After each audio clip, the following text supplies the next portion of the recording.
বলা হয়েছে একটি গাড়ি তার দূরত্ব 60 কিলোমিটার একটি ইউনিফর্ম স্পিডে অতিক্রম করে, কিন্তু যদি গতি 8 কিলোমিটার পার আওয়ারে বাড়ানো হয় তাহলে এটা 2 ঘন্টা কম নেয়। What is the original speed, মানে তার গাড়ির আসল গতিবেগ কত ছিল।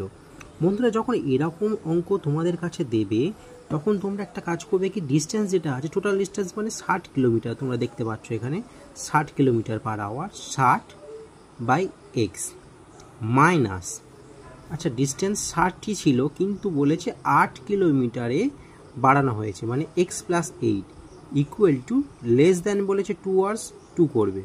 বন্ধুরা, আমরা এখানে অপশান টেস্ট করব, কারণ আমাদের 30 সেকেন্ড সময় পাওয়া যায়। যদি আমরা 12 ধরে করি তাহলে 12 থেকে 60, 5 12 60 বিয়োগ x+8, 12 প্লাস 8 20 মাইনাস 3 থেকে 5 বিয়োগ করলে 2, এখান থেকে 2 মিলে যাচ্ছে, মানে আমাদের অপশান এ কারেক্ট অপশান।